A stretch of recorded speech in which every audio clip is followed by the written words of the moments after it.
everybody. I'd like to welcome you back to Skip Sports Speed. I hope you guys are enjoying your holidays so far.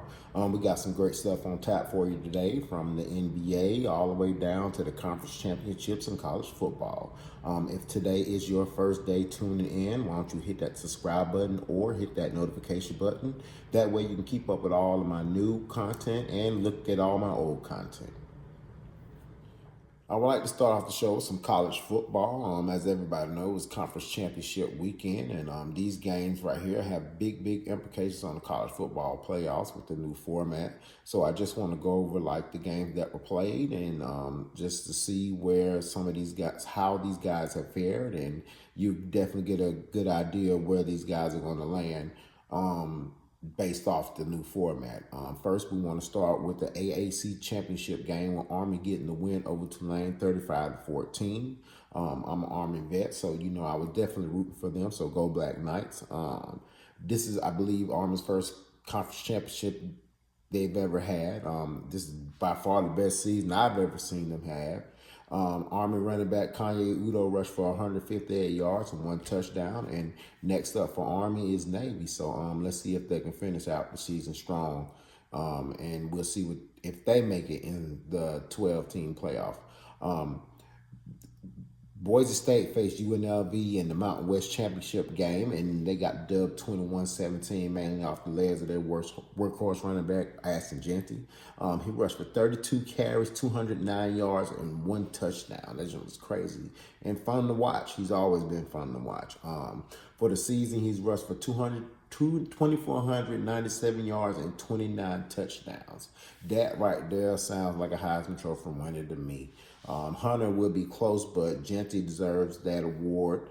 You know, over anybody else in college football this season, because like I said, those stats right there alone are crazy.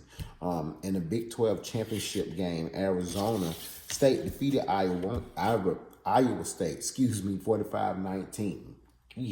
It was clear from that Iowa State was overwhelmed from the start. ASU quarterback Sam Levet threw for 219 yards and 3 touchdowns, and running back Cam Skaterboo rushed for 170 yards and 2 touchdowns.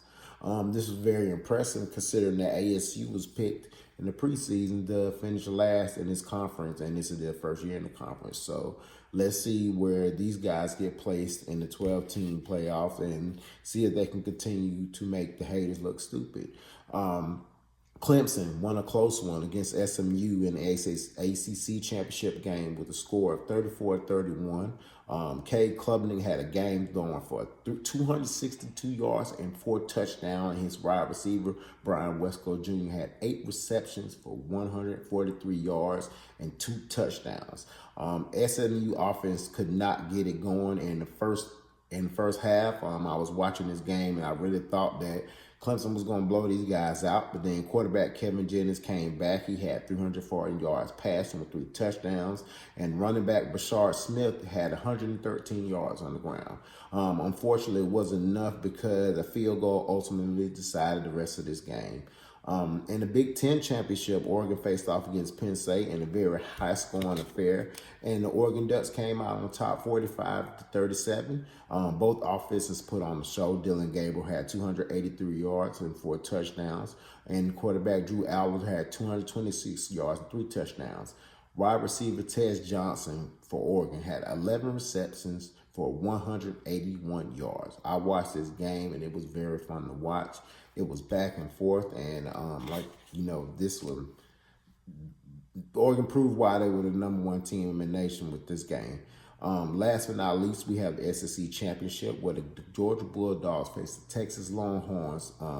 Texas entered this game 11-1 with their 1 loss coming against the Georgia Bulldogs early in the year. This was a totally different game than the last one. Last but not least, we have the SEC Championship game. The Georgia Bulldogs faced the Texas Longhorns. Texas entered the game with 1 loss, and that 1 loss was coming to Georgia early in the season. This was a totally different ball game. In the first ball game, you got to see 2 of the best defenses in the nation face off against each other, but unfortunately, Texas could not hold off with Georgia coming away with the win 22-19 in overtime.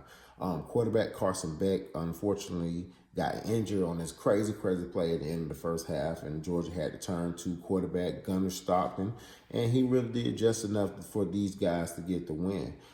Texas quarterback Quinn Ewers gave his best effort. He threw for 358 yards, but it just wasn't enough. As I watched this game, I felt like the turnovers that Texas had ultimately led to them,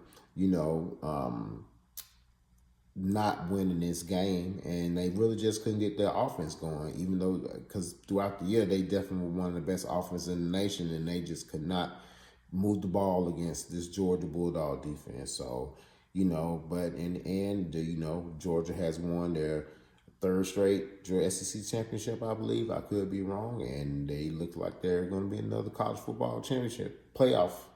On Saturday night, we had about 7 NBA games, so I'll talk about several of them. First up, the Boston Celtics lose to the Memphis Grizzlies, 127-121 at home.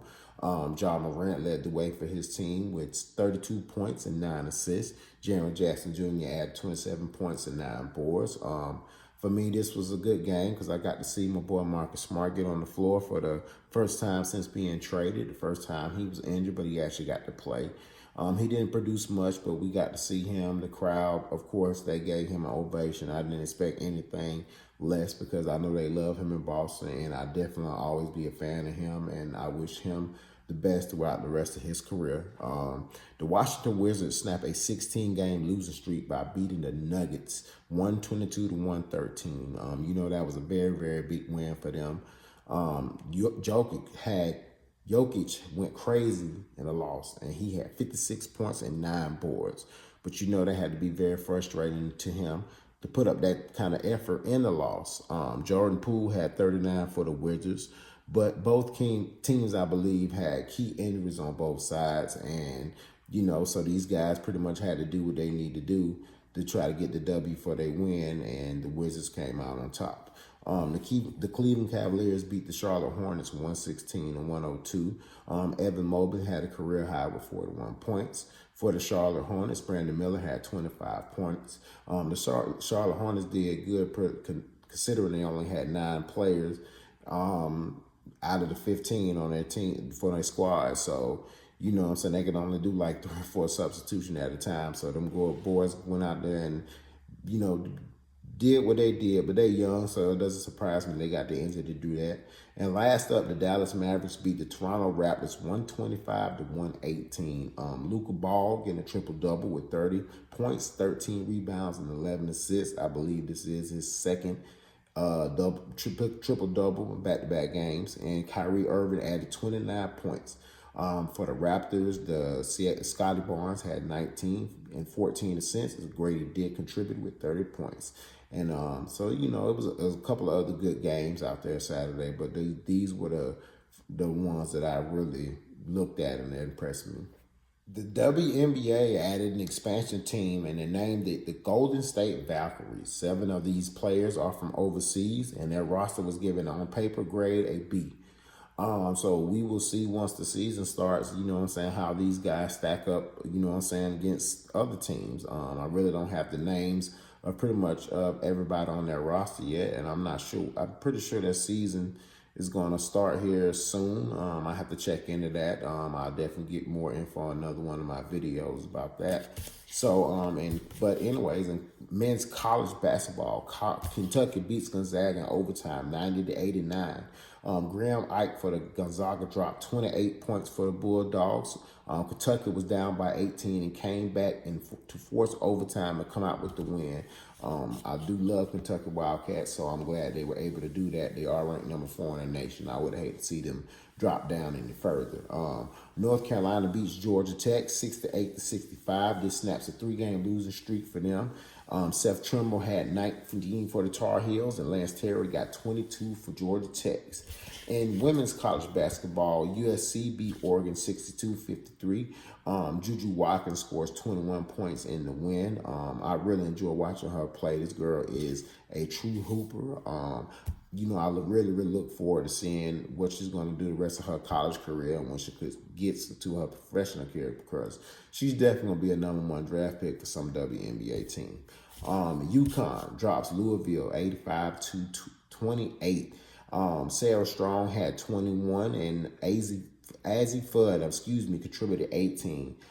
Coach, Gino added, what I'm saying, to his legacy with this win. He always has his girl ready to go out there and ball. He is a great coach, and I can't wait to see once he retires, what I'm saying, is what he did going to be untouchable, or is there going to be another coach to come out there and do what he did? My guess is it's going to be untouchable, because it doesn't look like he's going to stop coaching anytime soon. Well, that is it for another edition of Skip Sports Beat. It is Sunday, so I hope you guys are out there getting your NFL fix on. If you enjoyed today's video, please give me that big old thumbs up. If you want to follow me on social media, you can get me at Instagram on Skip Sports Beat 81, and also on Facebook at Skip Sports Beat. I hope you guys enjoy the rest of your day, and happy holidays.